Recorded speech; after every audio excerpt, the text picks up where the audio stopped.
नमस्कार भी सभी को, आपका जेएम क्लासेस में स्वागत है। हम जो इंडियन पॉलिटी को लेके जो हमारी सीरीज चल रही थी, आज जो हमारी क्लास रहेगी वो 32 नंबर की क्लास रहेगी। और आज जो हम इंडियन पॉलिटी में कल 31 की क्लास थी, उसमें सुप्रीम कोर्ट के बारे में जाना कि सुप्रीम कोर्ट का इतिहास कैसे रहा, वो कैसे सुप्रीम कोर्ट की कब स्थापना की गई, कब कोलकाता से दिल्ली शिफ्ट किया गया, कब सुप्रीम कोर्ट के जो सुप्रीम कोर्ट बना उसकी नींव रखी गई, कब सुप्रीम कोर्ट उसमें लाया गया और किस किस टाइम सुप्रीम कोर्ट में जजों की संख्या बदलेगी। आज हम आर्टिकल जानेंगे भी, सारे सुप्रीम कोर्ट से संबंधित है। तो हम अपनी क्लास शुरू करते हैं भी। जय मां सरस्वती का नाम ले सभी बच्चे। और जो हमारी इंडियन पॉलिटी को लेके जो हमारी सीरीज चल रही है वो 32 नंबर की है, जिसमें हम सर्वोच्च न्यायालय, कल हमने सुप्रीम कोर्ट के बारे में हमारी एक वीडियो आ चुकी है भी 31 नंबर की।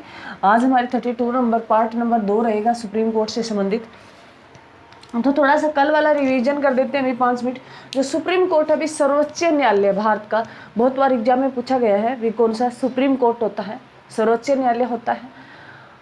सुप्रीम कोर्ट की जो स्थापना की गई वो रेगुलेटिंग एक्ट 1773 के तहत 1774 में कोलकाता में की गई थी। उस टाइम जजों की संख्या 4 थी भी, एक मुख्य जज था, एक मुख्य न्यायाधीश था, 3 अन्य थे। मुख्य जज था एलिजा इम्पे था, 3 अन्य थे, उसमें लॉर्ड हाइड था, चैम्बर था, लिमनेस्टर था में। अगर बात करें भी सुप्रीम कोर्ट को दिल्ली कब शिफ्ट किया गया कोलकाता से, तो जो 1935 का भारत शासन अधिनियम के तहत उसे 1937 में दिल्ली शिफ्ट किया गया। और जब इसे दिल्ली शिफ्ट किया गया तो जो सुप्रीम कोर्ट जो अब वर्तमान में है उसको स्थापित नहीं किया गया था, बनाया हुआ नहीं था, तो उसे राष्ट्रपति भवन में सुप्रीम कोर्ट को ठहराया गया, वहीं उन्होंने अपना कार्य शुरू किया था। सुप्रीम कोर्ट की स्थापना 28 जनवरी 1950 को रखी और उस टाइम न्यायालयों की जो जजों की संख्या थी वो 8 थी। और 1959 में सुप्रीम कोर्ट को राष्ट्रपति भवन से सुप्रीम कोर्ट में स्थापित लाया गया और उन्होंने 1959 से ही अपना कार्य जो सुप्रीम कोर्ट से शुरू किया था, तो ये ध्यान रखना।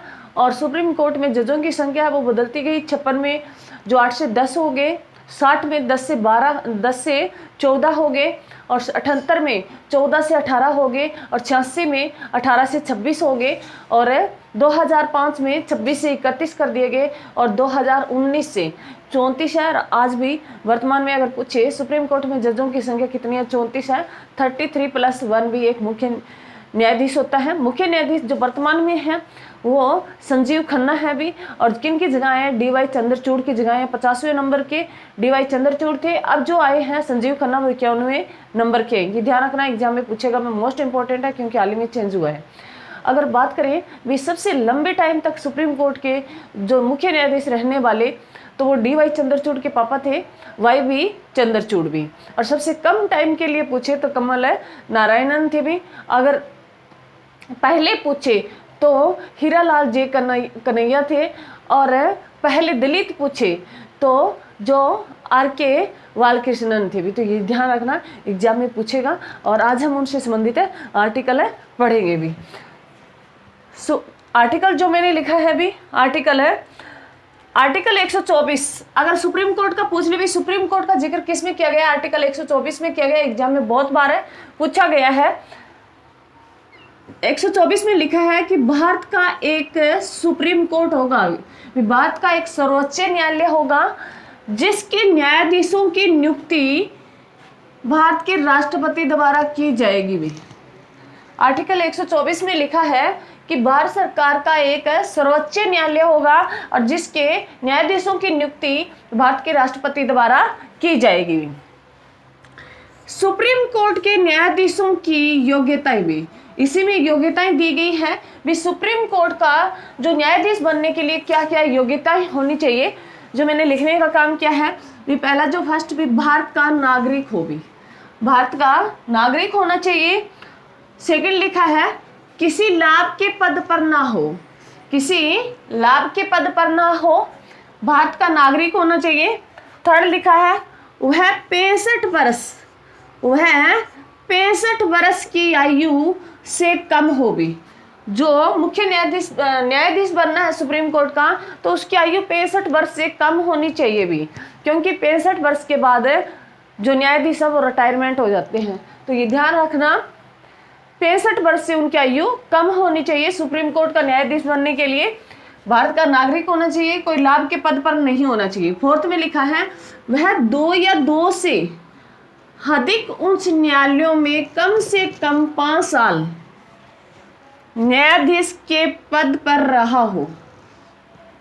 वह जो सुप्रीम कोर्ट का न्यायाधीश बनता है वह पहले कम से कम 2 या 2 से अधिक उच्च न्यायालयों में कम से कम 5 वर्ष तक क्या रहा हो, न्यायाधीश के पद पर रहा हो, या फिर उसके साथ अगर ये नहीं है तो या वह भारत के कम से कम 2 उच्च न्यायालयों में 10 वर्ष महाधिवक्ता रहा हो।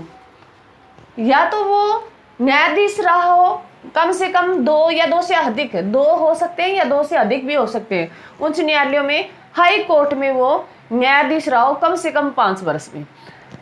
अगर ये कंडीशन नहीं है तो अगर वह कम से कम 2 या 2 से अधिक न्यायालयों में 10 वर्ष के लिए महाधिवक्ता के रूप में रहा हो, जो कानूनी सलाह देने वाला हो, जो कानूनी सलाहकार होता है वो कम से कम 10 वर्ष तक कार्य महाधिवक्ता के रूप में कर चुका हो, या फिर वह भारत के राष्ट्रपति की निगाहों में कानून वह अच्छा विद्वान हो भी, या फिर वो राष्ट्रपति की निगाहों में कानून वह अच्छा विद्वान हो। तो ध्यान से सुनना, जो आर्टिकल 124 में लिखा है कि भारत सरकार का एक सुप्रीम कोर्ट होगा, भारत का एक सुप्रीम कोर्ट होगा और उसके न्यायाधीशों की नियुक्ति राष्ट्रपति द्वारा की जाएगी। तो एग्जाम में पूछ लिया गया है भी सुप्रीम कोर्ट के न्यायाधीशों की नियुक्ति किन के द्वारा की जाती है और किस आर्टिकल के तहत, 124 के तहत राष्ट्रपति द्वारा की जाती है भी। तो ये ध्यान है रखना भी। और उसमें लिखा है राष्ट्रपति जो न्यायाधीश बनने, सुप्रीम कोर्ट के न्यायाधीश बनने की योग्यता क्या क्या होनी चाहिए, भारत का नागरिक होना चाहिए, किसी लाभ के पद पर नहीं होना चाहिए, वह 65 वर्ष से आयु से कम होना चाहिए। फोर्थ जो लिखा है वह 2 या 2 से अधिक उच्च न्यायालयों में कम से कम 5 वर्ष तक न्यायाधीश के रूप में रह चुका हो, या फिर वह कम से कम 2 या 2 से अधिक उच्च न्यायालयों में 10 वर्ष तक महाधिवक्ता के रूप में रह चुका हो, और वो राष्ट्रपति की निगाहों में कानून का अच्छा ज्ञाता हो, अच्छा विद्वान होना जरूरी है भी।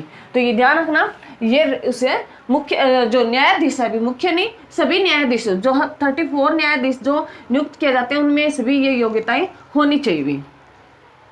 उसके बाद जो मैंने लिखा है भी आर्टिकल है 125, आर्टिकल 125 में लिखा है भी सुप्रीम कोर्ट के न्यायाधीशों को वेतन व भत्ते भारत की संचित निधि से दिए जाएंगे भी।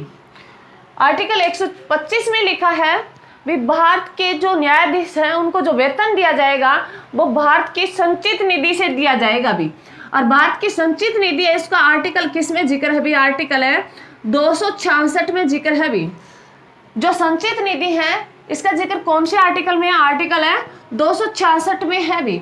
और यहाँ संचित निधि से पैसे निकालने हो तो किसकी सलाह पर निकाले जाएंगे, यहाँ से पैसे निकालने हो तो संसद की सलाह पे भी, संसद के आधार पर यहाँ संचित निधि से पैसे निकाले जाएंगे भी।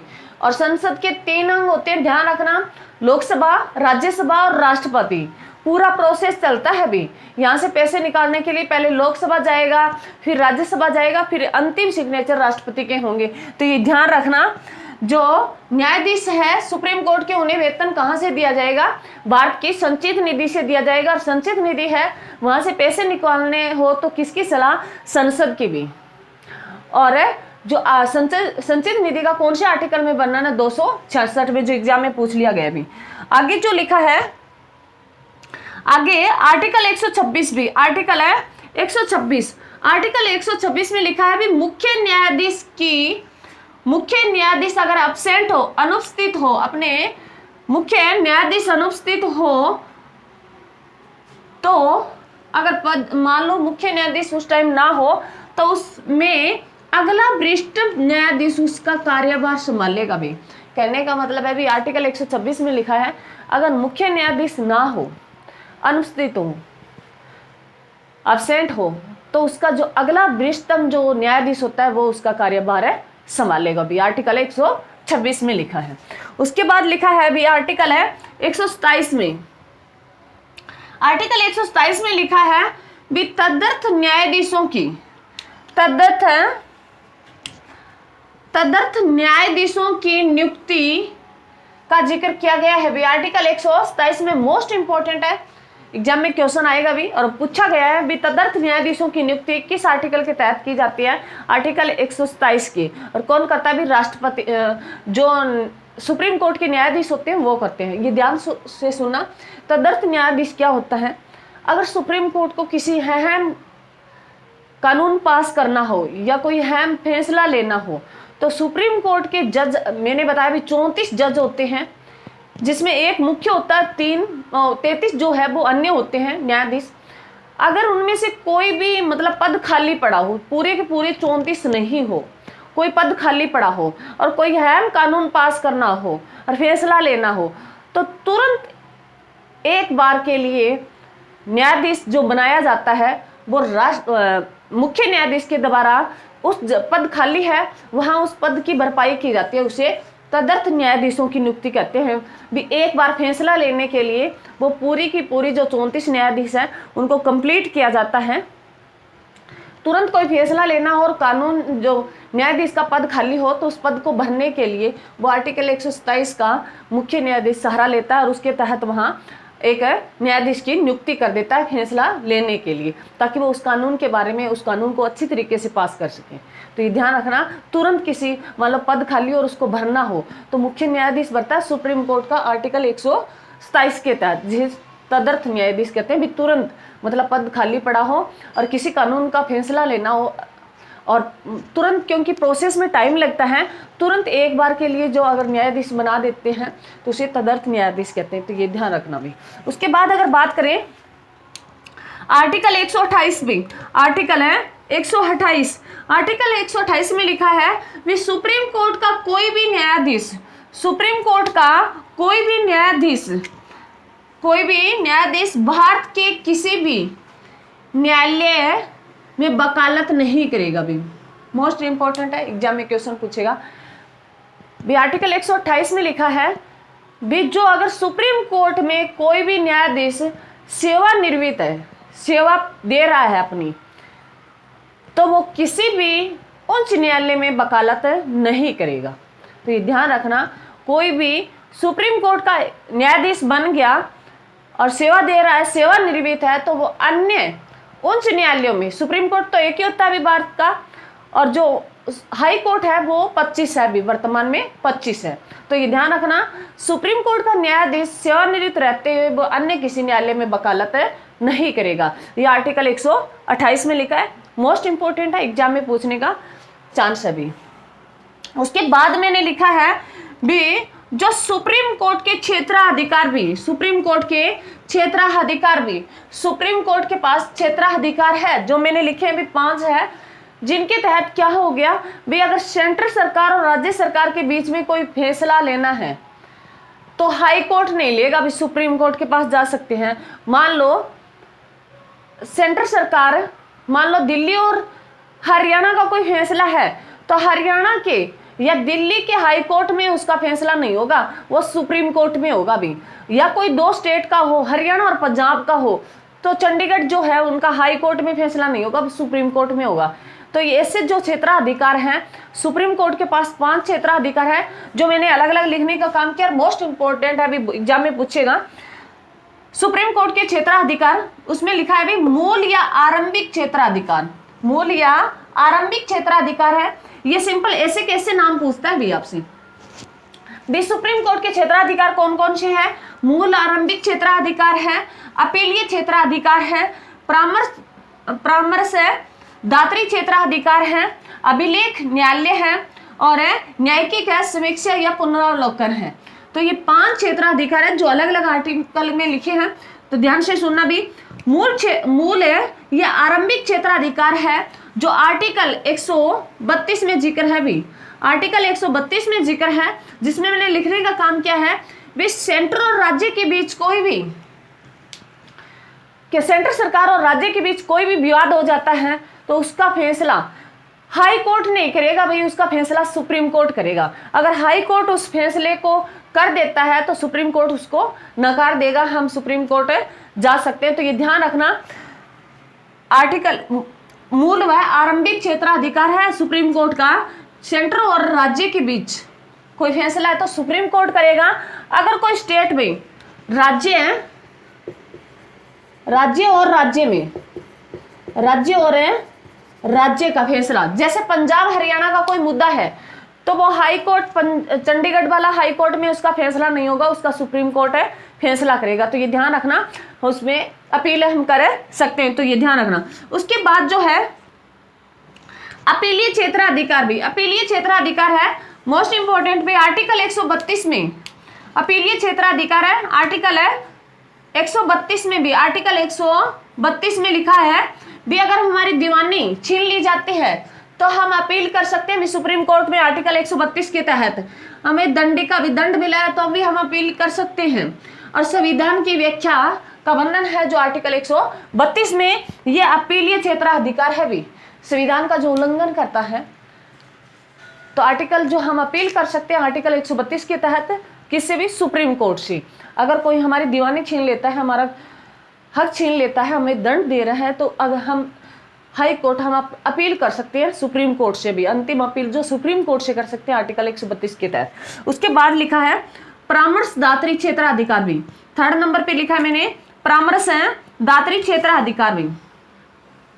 परामर्शदात्री क्षेत्राधिकार क्या होता है भी, जो सुप्रीम कोर्ट है इसका जिक्र है आर्टिकल 143 भी, आर्टिकल है 143 में लिखा है भी सुप्रीम कोर्ट से भारत का राष्ट्रपति सलाह ले सकता है, परंतु उस सलाह के लिए बाध्यकारी नहीं है भी। सुप्रीम कोर्ट राष्ट्रपति को सलाह तो दे सकता है, किस आर्टिकल के तहत है, 143 के तहत परामर्शदात्री क्षेत्राधिकार है, सुप्रीम कोर्ट को सलाह देने का अधिकार है 143 के तहत, परंतु राष्ट्रपति उस सलाह को माने या ना माने वो उसके लिए बाध्यकारी नहीं है। उसके बाद अगर बात करें अभिलेख न्यायालय, अभिलेख है न्यायालय, जो हमारा सुप्रीम कोर्ट है वो एक अभिलेख न्यायालय का काम करता है, और आर्टिकल है 129 में लिखा है भी, सुप्रीम कोर्ट है एक अभिलेख न्यायालय भी, अभिलेख न्यायालय का भी काम करता है। वहां बहुत सारी पांडुलिपियां रखी है, बहुत सारी चीजें जो लिखने, एक मतलब हमारा अभिलेख न्यायालय होता भी, वहां बहुत सारी चीजें कोलेक्ट की होती है, तो उसका काम भी करता है सुप्रीम कोर्ट, जो आर्टिकल 129 में लिखी है भी। ये भी जो सुप्रीम कोर्ट है वो एक अभिलेख न्यायालय की तरह भी है। उसके बाद अगर बात करें 5वें नंबर की, न्यायिक समीक्षा पुनरावलोकन भी, न्यायिक समीक्षा पुनरावलोकन, जो आर्टिकल 137 में लिखा है भी, आर्टिकल है 137 में लिखा है भी, न्यायिक पुनरावलोकन, जो हमने भाग है 5 में जो हम बात कर रहे हैं उसमें हमने पढ़ा भी, आर्टिकल जो है 137 में लिखा है न्यायिक है पुनरावलोकन का जिक्र किया गया है। न्यायिक पुनरावलोकन क्या है, मैंने यहाँ लिखा भी है भी, निर्णयों की समीक्षा करने का अधिकार है, निर्णयों की समीक्षा करने का अधिकार है। अगर कोई हाई कोर्ट किसी बात को लेके, 2 स्टेट को लेके अगर हाई कोर्ट कोई फैसला दे देता है, कोई फैसला सुना देता है किसी राज्य के विपक्ष में, जैसे चंडीगढ़ और हरियाणा का कोई झगड़ा है और हाई कोर्ट ने फैसला दे दिया भी, हरियाणा को कोई जुर्माना लगा दिया, तो उस फैसलों को हम सुप्रीम कोर्ट में जा सकते हैं न्यायिक पुनरावलोकन के लिए, जो आर्टिकल 5 क्षेत्राधिकार 5 में लिखा आर्टिकल है 137 के तहत।